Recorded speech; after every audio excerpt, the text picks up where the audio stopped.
How are we, boys and girls? Welcome to the Going Under podcast. I'm your host, Braam Hein, creating Koala on all social media platforms, and here we'll be deep diving on all things health and wellness related.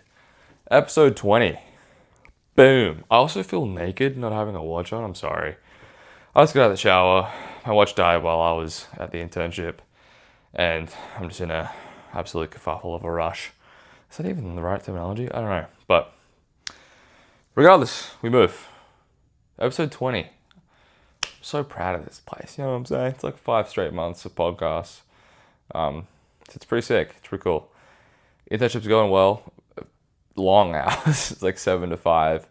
Today was like 7 to 5:45 because you had a little bit of a late lift. But yeah, no, it's been really cool. It's been really good. And it's been very, very informative. I'm very, very excited. Got some more cool stuff coming along. And yeah, this stuff will still keep on track. Don't worry. Don't you fucking worry. Wow. Sorry. Did not mean to swear at you like that. But it's really cool. Today's episode is going to be high intensity versus low intensity cardio. Which one's better?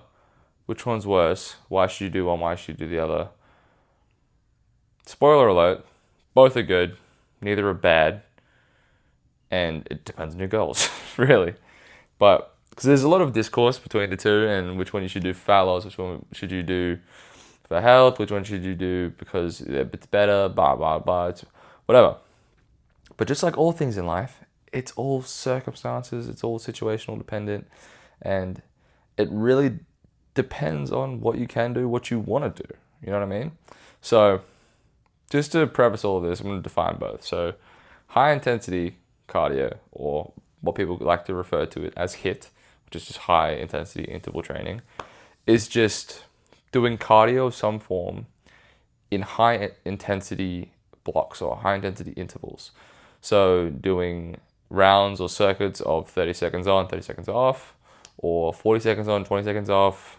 However you can want to do that, where it gets your heart rate to a high percentage of your max, so 80 plus usually in terms of high intensity, and it's gonna stay there for it can't be there for a long period of time. It's high intensity is usually a 15 to 20 minute bout, sometimes 10, upper end 30. If you go too far above that, then I would question if you're actually doing it at a high intensity. It's probably just at a moderate intensity, but that's what HITT is. That's your Orange Theory, it's your assault classes, that's your sprint training, whatever it may be. That's what high intensity is. And then low intensity, also known as LISS, which stands for low intensity steady state. And it's aptly named that because you're at a steady state for a long period of time, from 20 to hours of minutes. And it's keeping a low intensity, so 50 to 65% maybe, however your heart rate, maybe even lower. And it's at a heart rate to where you can keep it consistently without stopping. And that's things like walking, inclined walking, Stairmaster, bike, not necessarily a swim, but like a low intensity swim. Anything of that sort is ideal for that kind of stuff, just because you can keep it doing it. You can do it for a long time without your heart rate increasing too much, because you're keeping a steady pace and you're able to have a conversation with somebody. That's also one of the key things within low intensity. It's keeping your heart rate into a zone to where you can still have a conversation with somebody. You might be breathing like a tiny bit, but it's not like high intensity where you most likely during the bout of exercise would not be able to keep a conversation or talk to somebody during it, because you're breathing so heavily and your heart rate is so high that you can't really focus on anything else, really. That's about it. But why is one good and why should you do one versus the other, right? So I'm actually going to start with low intensity. So low intensity is good because it's risk-free usually. Like there's very, very, very minimal risk of injury. That you can do it for a long period of time and it's not going to affect much anything else. And you're able to do it without needing much previous energy. And I'll come to that later. Also, you can do any form really, and you can do it for a long period of time. Again, like it's completely up to the individual, and you can do it however you'd like. I feel so naked without a watch on, dude. It's so weird. Anyway, continue. So you can do this. So you can do low intensity, steady state cardio for long periods of time and burn a decent amount of calories, like a pretty large amount of calories, if you do it for a long enough period of time. And it's easily implementable. It's not going to interfere with your other workouts.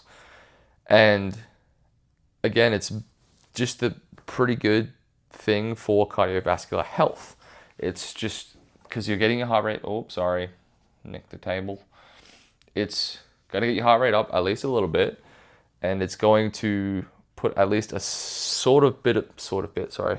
tiny bit of strain on your heart to produce more beats per minute, which will then in turn lower your resting heart rate after the exercise. It doesn't really affect your post-oxygen consumption from exercise, which is also known as EPOC, exercise post-oxygen consumption. Yes, correct. And it's not going to, because you're not, after the bout of exercise, you're not extremely out of breath and you're not having to recover from it quickly.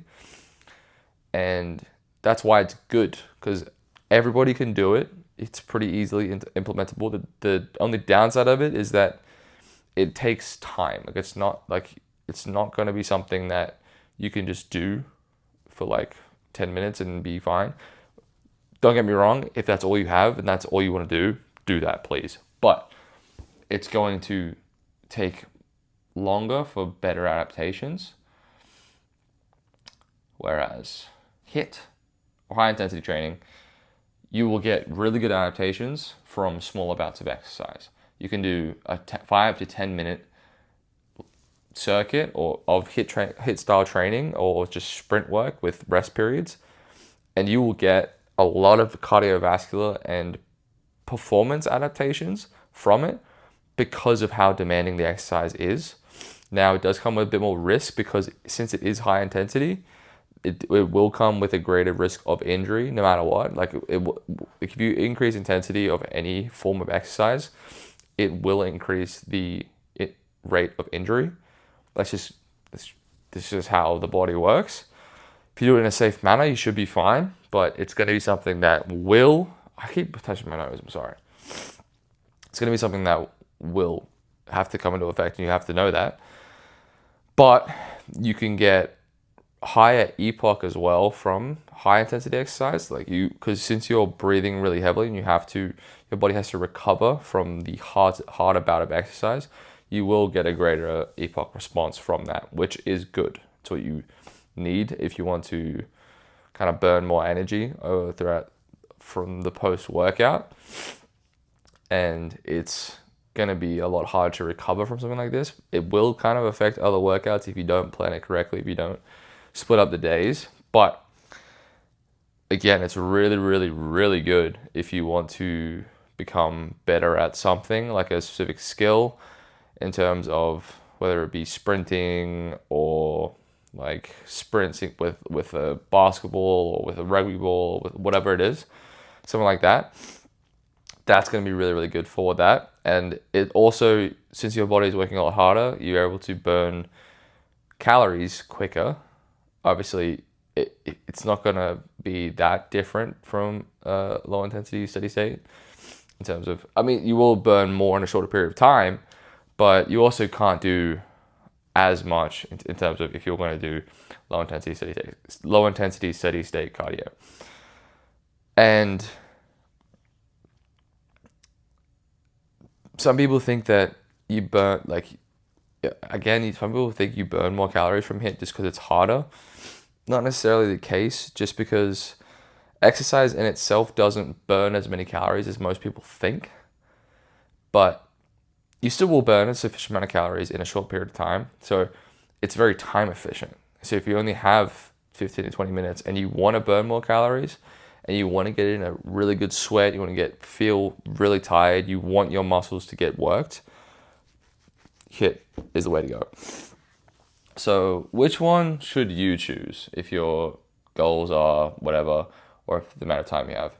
If you have a few hours in a day where you're pretty chill, or even like an hour, even 30 minutes, and you aren't too focused on like trying to be as jacked as physically possible or as physically fit as possible, you just want to be fit and you want to lose some body fat and you want your health markers to be good, low intensity steady state all the way.